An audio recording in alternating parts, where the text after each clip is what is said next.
ಕೆನಡಾದಲ್ಲಿ ಕರ್ನಾಟಕ ಮೂಲದ ಚಂದನ್ ಕುಮಾರ್ ಎಂಬಾತನನ್ನ ಹತ್ಯೆ ಮಾಡಲಾಗಿತ್ತು.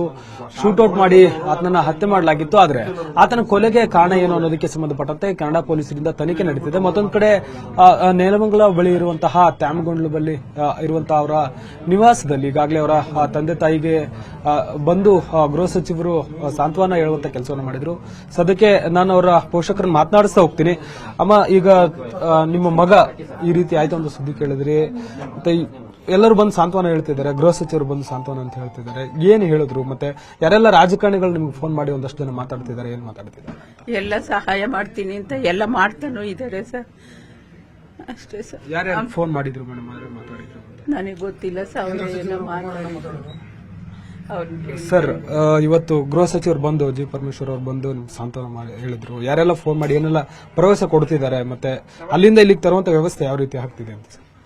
ಸುಧಾಕರ್ ಅವರು ಫೋನ್ ಮಾಡಿ ಹೇಳಿದ್ರು, ಪರಮೇಶ್ವರ್ ಹೇಳಿದ್ರು, ನಮ್ಮ ಲೋಕಲ್ MLA ಶ್ರೀನಿವಾಸ್ ಅವರು ಹೇಳಿದ್ರು, ಜಿಲ್ಲಾಧಿಕಾರಿಗಳು ಹೇಳಿದ್ರು, ನಮ್ಮ ಪೊಲೀಸ್ ಸ್ಟೇಷನ್ನಲ್ಲಿ ಅವರು ಕೂಡ ಸುಧಾಕರ್ ಅವರಿಗೆಲ್ಲ ಫೋನ್ ಮಾಡಿ ಪ್ರತಿಯೊಬ್ಬರಿಗೆ ಫೋನ್ ಮಾಡಿ ಹೇಳಿದ್ರು. ನಂತರ ನಮ್ಮ ಮಾಜಿ ಶಾಸಕರಾದಂಥ ಶ್ರೀನಿವಾಸ ಮೂರ್ತಿ ಅವರು ಕೂಡ ಹೇಳಿದ್ರು. ನಮ್ಮ ಲೋಕಲ್ ಆಗಿ ಇರುವಂಥ ನಾಯಕರು, ರಂಗಸಮಣ್ಣವರು, ನಮ್ಮ ಸಂಘದ ಕಮಿಟಿ ಮೆಂಬರ್ಸ್ಗಳು ಎಲ್ಲರೂ ನಿಂತ್ಕೊಂಡು ನನ್ನ ಮಗನ್ನ ಪಾರ್ಥಿವ ಶರೀರ ತರಿಸೋಸ್ಕರವಾಗಿ ಭಾಳ ಹೆಲ್ಪ್ ಮಾಡ್ತಾ ಇದ್ದಾರೆ.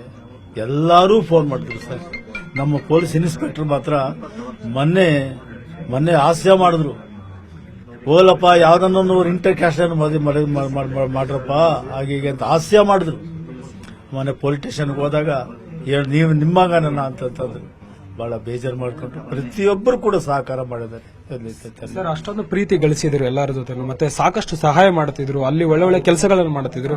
ಯಾಕೆ ಈ ರೀತಿ ಆಗಿರ್ಬೋದು ಅಂತ ನಿಮ್ಗೆ ಏನ್ ಅನ್ಸುತ್ತೆ? ಅಥವಾ ಯಾರಾದ್ರದ್ದು ಅವನು ಸಹಾಯ ಮಾಡ್ತಾ ಇದ್ದಿದ್ದು ಅವೆಲ್ಲ ಅವನಿಗೆ ಹೇಳ್ತಾ ಇರ್ಲಿಲ್ಲ. ಅವನು ನಾನೇನೇ ಹೇಳೋಕ್ ಬಂದ್ರೆ ಯಾವ್ದು ಹೇಳ್ಬೇಡಪ್ಪ, ಊರಿಗೆ ಬಂದ್ಬಿಡು, ಬೆಂಗಳೂರು ಬಂದ್ಬಿಡು ಅಂತ ಹೇಳ್ತಾ ಇದ್ದೆ.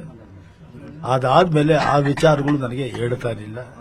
ಈಗೆಲ್ಲ ಸ್ವಲ್ಪ ಮನವರಿಕೆ ಆಗ್ತಾ ಇದೆ, ಹೇಳಿದ್ಮೇಲೆ ಗೊತ್ತಾಗ್ತಾ ಇದೆ ಸರ್. ಅಂದ್ರೆ ಈಗ ಅವ್ರ ಪಾಡಗ ಅವರು ಕೆಲಸ ಮಾಡ್ಕೊಂತಿದ್ರು, ಒಳ್ಳೆ ಪೊಸಿಷನ್ ಅಲ್ಲಿ ಇದ್ರು, ಮತ್ತೆ ಇಲ್ಲಿಂದ ಹೋದವರಿಗೆ ಅವ್ರ ಕೈಲಾದಷ್ಟು ಅಂದ್ರೆ ಅವ್ರ ಕಷ್ಟ ನೋಡ್ಕೊಂಡು ಬಂದವರು, ಕಷ್ಟ ಅಂತ ಯಾರಾದ್ರು ಬಂದ್ರು ಅವ್ರಿಗೂ ಸಹಾಯ ಮಾಡ್ತಿದ್ರು. ಅಂತವ್ರ ಮೇಲೆ ಯಾರಿಗೆ ಈ ತರ ಮನ್ಸಿತ್ತು ಅನ್ನೋಂಥದ್ದು, ಅಥವಾ ಯಾರ ಜೊತೆನಾದ್ರೂ ಏನಾದ್ರು ಇದಿತ್ತ ಅಂತ ಸರ್?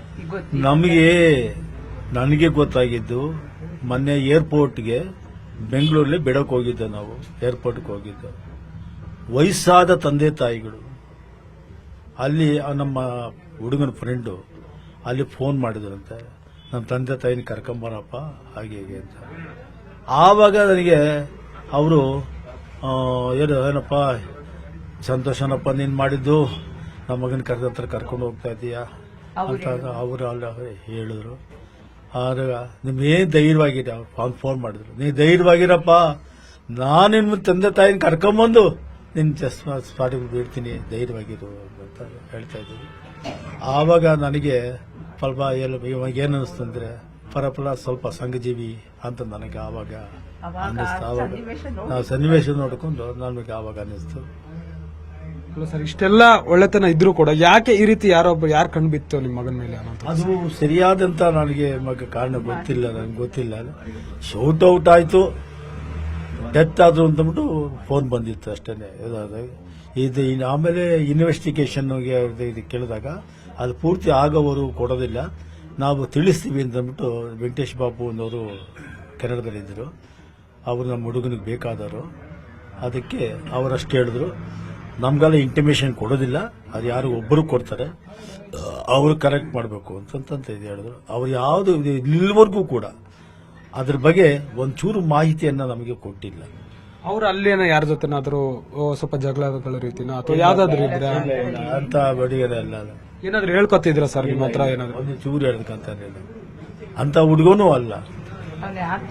ನಾವು ಹೇಳ್ಬಿಟ್ಟಿದ್ದ, ನಾವು ಎಲ್ಲಾರ್ಥವೂ ಚೆನ್ನಾಗಿರಪ್ಪ, ನೀ ಯಾವ್ದು ಮಾಡ್ತೀವಿ ಮೊದಲೇ ಹೇಳಿದ್ದ. ಅವನಿಗೋಸ್ಕರ ಅಷ್ಟು ಜೀವಿ, ಅವನೇ ಶ್ರಮದಿಂದ ಎಲ್ಲ ಅವ್ನು ಮಾಡ್ಕೊಂಡಿದ್ದು.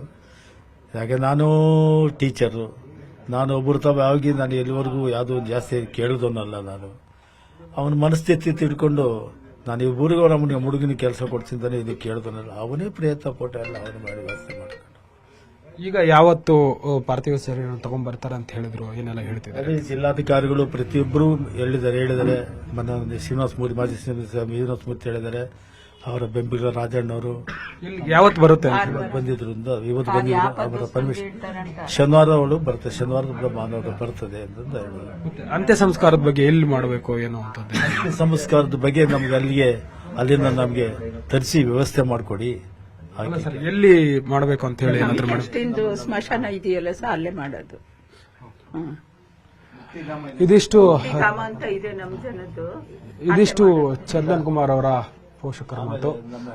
ಕ್ಯಾಮರಾ ಪರ್ಸನ್ ಯೋಗೇಶ್ವರ್ ಜೊತೆ ಮಾದೇಶ್, ನ್ಯೂಸ್ 18 ಕನ್ನಡ, ಬೆಂಗಳೂರು. ನಿರ್ಭೀತ, ನಿಷ್ಪಕ್ಷಪಾತ, ವಿಶ್ವಾಸಾರ್ಹ ಸುದ್ದಿಗಳಿಗೆ ಮತ್ತೊಂದು ಹೆಸರಾಗಿರುವ ನ್ಯೂಸ್ 18 ಕನ್ನಡ ಈಗ ಆಪ್ನಲ್ಲೂ ಲಭ್ಯವಿದೆ. ದಯವಿಟ್ಟು ಇಲ್ಲಿರುವ QR ಕೋಡ್ ಸ್ಕ್ಯಾನ್ ಮಾಡಿಕೊಂಡು ಆಪ್ ಡೌನ್ಲೋಡ್ ಮಾಡೋದಕ್ಕೆ ಮರಿಬೇಡಿ. ನಿಮ್ಮ ಬೆಂಬಲ ಹೀಗೆ ಸದಾ ನಮ್ಮೊಂದಿಗಿರಲಿ. ಧನ್ಯವಾದ.